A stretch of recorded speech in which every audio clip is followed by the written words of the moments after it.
Hello everyone. Today we are about to discuss ICR ASRB NET Agriculture Microbiology questions which was held in November 2025. So the first question is ex situ bioremediation involves which one of the following? तो हमें पता है ex situ मतलब अपनी natural जगह से बाहर जाके जब टॉक्सिक या पोल्यूटेड मटेरियल का ट्रीटमेंट किया जाता है to make it less toxic और लेस पोल्यूटेड, है ना। जबकि इसी का दूसरा वर्ड आता है इन सीतु, इन मतलब अपनी ही जगह में ट्रीटमेंट किया जाता है।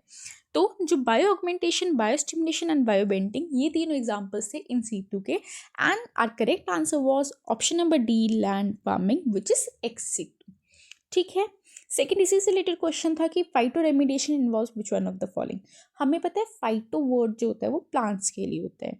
सो फाइटो रेमिडिएशन हम जब भी बोलते हैं we are referring to plants as well as plants and conjugates with microbes as well. So this was the correct answer. Then comes our third part, Frankia fixes nitrogen by. तो ये मुझे थोड़ा लगा था कि अलग है मतलब क्वेश्चन, बट इसका जो करेक्ट आंसर था वो था वेसिकल्स। फोर्थ है व्हाट आर पोस्टबायोटिक्स। आज तक हमने प्रीबायोटिक्स एंड प्रोबायोटिक्स बहुत सुने, पोस्टबायोटिक्स थोड़ा एक नया था। सो जो प्रीबायोटिक्स होते हैं that is the food for our good micro organisms. Probiotics की जब हम बात करते हैं तो वो हम गुड माइक्रो ऑर्गेनिजम्स की बात कर रहे होते हैं। Postbiotics is the metabolic bio product of probiotics. यहाँ कन्फ्यूजन थी कि दोनों ही कॉम्बिनेशंस ठीक है, मतलब metabolic bio product of probiotics as well as combination of prebiotic and probiotic, या फिर एक। तो it's not a combination of prebiotic and probiotic, it is just the metabolic bio product of probiotics. This was the correct option. Then comes probiotics are. So as I told you, probiotics are living microorganisms. Dead नहीं होते हैं ये. Next is prions and viroids have these as similarity. अगर आपने NCERT की book अच्छे से पढ़ी है +1 +2 की, आपको ये आंसर आता होगा। देखो वायरॉइड्स का डीएनए जेनेटिक मटेरियल नहीं होता है, they have RNA as their genetic material. Second था कि prions have protein as genetic material. हमें तो पता है ना प्रोटीन तो है ही नहीं genetic material, we only have 2 types of genetic material, DNA and RNA. तो ये ऑप्शन वैसे ही कट जाता है। तो इसका जो करेक्ट आंसर था वो था option number C, both do not have DNA as genetic material. Next is if a particular sequence of nucleotides is coding for a specific amino acid and there is a mutation leading to change in amino acid sequence, what kind of mutation it will be called? Option से हम थोड़ा समझते हैं। First है nonsense mutation. Nonsense का मतलब क्या होता है कि जब वो स्टॉप कोडोन के लिए कर रहा होगा, सेंस ही खत्म हो गई। ऐसा तो नहीं हुआ ना, इन्होंने तो बोला कि change in amino acid sequence, ऐसे नहीं बोला कि खत्म हो गया मतलब अब वो कोड ही नहीं कर रहा किसी के लिए। तो ये ऑप्शन नहीं हो सकता, missense, because now it have led to the change in amino acid sequence. तो ये कहीं ना कहीं अलग प्रोटीन बना रहा होगा। फ्रेम शिफ्ट म्यूटेशन नहीं हुई है, इन्वर्जन नहीं हुआ है, तो यहाँ पे जो करेक्ट आंसर था वो था missense. Soft rot of vegetables is caused by, तो इसका करेक्ट आंसर था Erwinia कार्टोवोरा।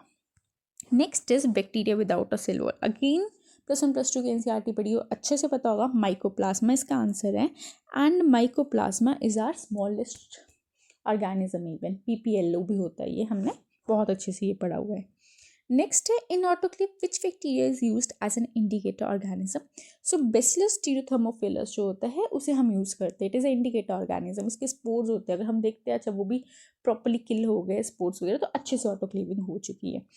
Now my question is, वैसे तो बहुत बेसिक है बट ऑटोक्लेविंग का टेम्परेचर प्रेशर बताना है। प्रेशर हम पीएसआई में बोलते हैं, तो उस पीएसआई की फुल फॉर्म बतानी है। Let's see in the comment section किसे आता है। Next is extensive factor affecting food spoilage. Extensive and intrinsic हमने 2 वर्ड सुने। जब हम इंट्रेंसिव की बात करते हैं हम इंटरनल फैक्टर्स की बात कर रहे होते हैं, जबकि एक्सटेंसिव मतलब एक्सटर्नल फैक्टर्स, जैसे टेम्परेचर हो गया, पीएच हो गया, जो इन्वायरमेंटल फैक्टर्स होते हैं। तो इसमें एक ऑप्शन टेम्परेचर था and that was the correct option. फिर है बैच वर्सेस कॉन्टिन्यूस फर्मेंटेशन। तो मुझे नहीं याद बाकी ऑप्शंस, बट हाँ ये वाला ऑप्शन ठीक था कि कॉन्टिन्यूस में steady state of growth face can be maintain. तो हमें पता होना चाहिए बैच और कॉन्टिन्यूस फर्मेंटेशन होता क्या है। बैच जो होता है वो एक क्लोज सिस्टम होता है, आपने सबस्ट्रेट डाल दिया है कि ये मीडिया है, ये मेरे बैक्टीरिया को ग्रोथ के लिए चाहिए, तो अब आपने फर्मेंटर चला दिया, आप बीच में उससे नहीं कुछ प्रोडक्ट निकालोगे, आप ना ही सबस्ट्रेट डालोगे जब तक वो फर्मेंटर का बैच चल रहा है, ठीक है। तो वो क्लोज सिस्टम है, एक बार हमने सबस्ट्रेट डाल दिया तो जब वो पूरा ख़त्म हो जाएगा उसी के बाद हम प्रोडक्ट को निकालेंगे। जबकि कॉन्टिन्यूस फर्मेंटेशन में होता है कि हम सबस्ट्रेट भी बीच में डाल रहे होते हैं, हम प्रोडक्ट भी निकाल रहे होते हैं, कॉन्टिन्यूसली वो प्रोसेस चल रहा होता है। It is done to increase the stationary phase, जो हमारे सेकेंडरी मेटाबोलाइट्स होते हैं उन्हें बनाने के लिए ऐसा किया जाता है। तो इसका डिफरेंस था। तो next time whenever you are giving exam, आपको ये सारा मतलब बायोरेमिडेशन, क्योंकि आईसीआर वाले बहुत क्वेश्चन पूछते हैं, फर्मेंटेशन ये आपको पता होना चाहिए, और मोस्टली वेजिटेबल कुकिंग फूड वाली साइड के क्वेश्चंस थे जो मुझे भी पर्सनली याद नहीं है। बट अगर आप लोगों को याद है please comment in the comment section, ताकि हम नेक्स्ट वीडियो में बनाएं उससे related and we can discuss it further. That's all for today. Thank you everyone. Thank you.